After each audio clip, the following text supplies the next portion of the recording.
Iceland Beckons by Lynn Floyd. The mysterious land of my great-grandmother, Olaf Jonsdottir, calls to me. She immigrated to Spanish Fork, Utah with her mother, Vilborg Thordottir, in 1874 after their conversion to Mormonism. When the opportunity comes to visit Iceland with the Snorri Plus group, it doesn't take long to decide. Yes, I'm going. At my age, the opportunity may not come again. I fly to Seattle for a non-stop flight to Iceland. Soon I am saying goodbye to the coastland of North America. Flying over Newfoundland and Labrador, then crossing the southern tip of Iceland, all I can see below is ice, while Iceland, I'm told, is mostly green. After many hours of traveling, I land at the Reykjavik airport, tired but excited. I am finally here. Quickly going through customs, I changed my money into Icelandic currency. I can pay the taxi now to my sleeping destination, the Suna guest house. I will be here for 2 weeks, studying, traveling, and discovering. A wonderful breakfast buffet welcomes me to the homeland of my ancestors. Great cheeses, delicious breads, boiled eggs, etc. I could grow accustomed to eating this way every day. It's time to meet my Snorri Plus group and attend our culture and history classes. There are 5 Canadians and 2 Americans, all 30-plus-year-old, with Icelandic ancestry. We bond as a group with our fun leader Asta Sol. Reykjavik is the capital of Iceland, settled in 870 A.D. Vikings were the ones that came here from Norway. Leif the Lucky Ericsson is honored with a statue. He discovered North America 500 years before Columbus. On a road trip, we visit the restored home of Leif's father, Eric the Red. Our expert tour guide looks like Eric the Red and retells their history. We feel like Vikings sitting around inside by an open pit fire, learning of their struggles to survive and keep peace with other clans. Eric the Red, an explorer and outlaw from Norway, fled to Iceland to settle and raise a family. His son Leif would later convert to Christianity. On the hill overlooking Reykjavik is a statue of Leif in front of the famous Hallgrímskirkja. It took 40 years to build this beautiful modern Lutheran cathedral, finished in 1986. Inside, the Gothic arches are massive and impressive. Taking an elevator to the top of the tower, I look out over the beautiful modern city of Reykjavik. There are 120,000 inhabitants dwelling here. 320,000 inhabitants live in this small island nation the size of Kentucky. During World War II, Iceland became independent from Danish rule. I feel completely safe wandering around this clean city alone, with its colorful historic buildings and unique modern architecture. Window boxes with beautiful flowers are everywhere. Lovely lace curtains give privacy yet light to homes. Some houses have the date they were built by their address. Fun shops are everywhere, making this a shopper's paradise. Colorful children's clothing and toy shops along with a variety of Icelandic wool sweaters are for sale. A polite, uniformed garbage man picks up daily litter. There are many neat apartment buildings. Intimate little restaurants and stores offer a variety of regional cuisine. Our Snorri Plus group is given the opportunity to run a 3K marathon in the city. One of our group is a professional runner. The rest of us aren't, but we get free t-shirts. My new friend Marilyn, who is my age, and I decide to walk the course.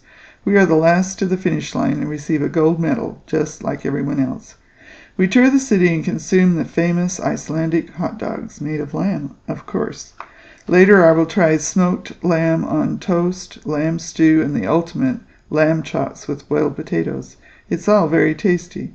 Wandering the streets of Reykjavik, there is much to see in this harbor city. The new modernistic fine arts complex has just opened this weekend. There are many musical programs to enjoy outside and inside this unique building. The architecture is stunning and breathtaking. The building is a work of art in itself. Soon we are given free times to choose an activity. I select researching Icelandic records. With the help of a local genealogist, Sigurdur, we are off to the National Archives, looking at copies of parish records of the Westman Islands where Vilborg lived. Doesn't take long before I see the marriage of my second great-grandmother. Vilborg and her first husband, John Pedersen, who I discover listed as a farmer who didn't have a cow to give milk to his children. Then I discover the immigration records from the Westman Islands with familiar family names. There's widow Vilborg leaving for America with her second husband, Signe Arneson, and her 4 children. Soon we visit the Immigration Center in Hosfos for a new exhibit, Immigrants to North Dakota. Icelanders immigrated to many different places in America and Canada, not just Utah. I meet Pam Olafsson from North Dakota, who is helping with research at Hosfos. A map shows where immigrants in Iceland lived before immigrating to other places. Why did they leave? Perhaps because of severe cold weather in Iceland and poor economic conditions, promise of free land in Canada and religious freedom for some in Utah. At a lovely reception, I meet new Icelandic cousins found from genealogy I sent ahead to Snorri Plus. I'm invited to an extended family party to be held in my honor later in the week. My new relatives treat me to lamb stew and Icelandic pancakes made by descendants of Vilborg's half-sister, Gertis Thordóttir. I feel like a long-lost family member. A 90-year-old great-grandmother in broken English tells me, "You have the eyes of my grandmother, Gertis." When a child is born, they are added to the Icelanders book that is available for citizens to find their ancestors or living family members. I see a display of their family photos, and I give them a copy of Vilborg's history, telling of her conversion to the Mormon faith and immigration to Utah. Soon it's time to visit the Westman Islands. Vilborg's home is a 25-minute flight from the capital city. Snorri Plus has found more relatives for me in the Westman Islands, 6 miles off the southwest coast of Iceland. I meet 3 gentlemen cousins who take me sightseeing. The driver is the local police officer. I am walking in Vilborg's hometown and seeing sights I've only read about. Here is the Mormon pool where many converts were baptized, although Vilborg had to wait till she arrived in Utah to be baptized because of the laws that were passed. A lovely statue of an angel sits atop a monument dedicated in 2000 to honor the Mormon immigrants from this island. My ancestors' names are inscribed on this wall as some of the 410 immigrants to Utah. It's certainly beautiful and peaceful on this small island, surrounded by the sea. On the hillsides everywhere there are sheep wandering about. Their wool is used to knit beautiful sweaters, gloves, caps, and scarves, as well as feed the many. The sheep are on every hillside and even taken by boat to small islands to graze. Near the Mormon monument lie some primitive dwellings, built by earlier settlers from volcanic rocks and the few trees available. Inside is quite dark with no windows but protected from the elements, with a hole in the roof for smoke to escape from the fires. This museum display suggests how it might have looked inside. There is much to learn from these early settlers with their rune alphabet letters. The city of Hamani has 4,000 inhabitants on a 5.2 square mile island. At a local restaurant introduces me to more cousins living here, descendants of Vilborg's older half-sister. We have a lovely lunch of fresh fish and potatoes. I give them Vilborg's history. We visit the new exhibit, Icelandic Heritage Among the Mormons, 1854 to 1914, a joint project of BYU and Icelander Kari Bjarnson. At the Folk Museum, a map shows how the Icelanders sailed to Liverpool, then to America and Canada. In 1851, the first Mormons in Iceland were 2 men returning to the Westman Islands from studies in Denmark, where they met LDS missionaries and were baptized. Mormon missionaries from America are now serving near Reykjavik. This museum preserves the history of Mormons in this area, despite much early persecution. The Paris House, located next to Vilborg's home in Himanji, is where the early members, few in number, gathered for meetings. Fishing dominated everyone's daily thoughts. Women were especially involved when the boats returned to harbor with their catch. Preparing fish to be dried for export was pressing, grueling work in those days. Building new boats was labor-intensive and exhausted the scarce timber throughout Iceland. Vilborg's husband, John Pedersen, is listed as a farmer who died of tetanus, found in the rocks where the women laid their clean, wet clothes to dry. The harbor in Himani was important to everyone's livelihood and still is today. Volcanoes are a continuing threat to people all over Iceland, as shown by the eruption in 2010. Air traffic to Europe was disrupted by smoke. Inactive volcanoes can be seen everywhere. Lava flows cover most of the land where it's said that elves, fairies, and trolls live even today. This map points out where Vilborg's home was located before the volcano in 1973 covered half of the town. Unfortunately, her home was destroyed in that volcano, but I can see a photo of it. In winter, the Icelandic landscape is covered by snow, a reason to stay indoors to spin wool, weave, or knit, unless you are a fisherman. Westman Islands was so named because of Irish slaves brought by Norsemen here. Ireland was the furthest western country known to early Europeans.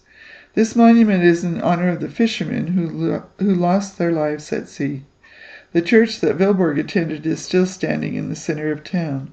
Built of stones in 1774, it is the oldest building in town and one of the oldest chapels in Iceland.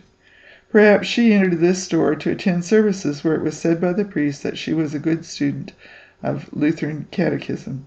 I can almost imagine the women in their Sunday best dresses from museums that I visited. The ship on the ceiling testifies to the importance of prayers for the safety of the fishermen by their waiting wives, mothers, and families. Well preserved and restored, it's easy to imagine religious meetings held here. An organ and choir loft in this chapel provided heavenly music to faithful worshippers, I'm sure.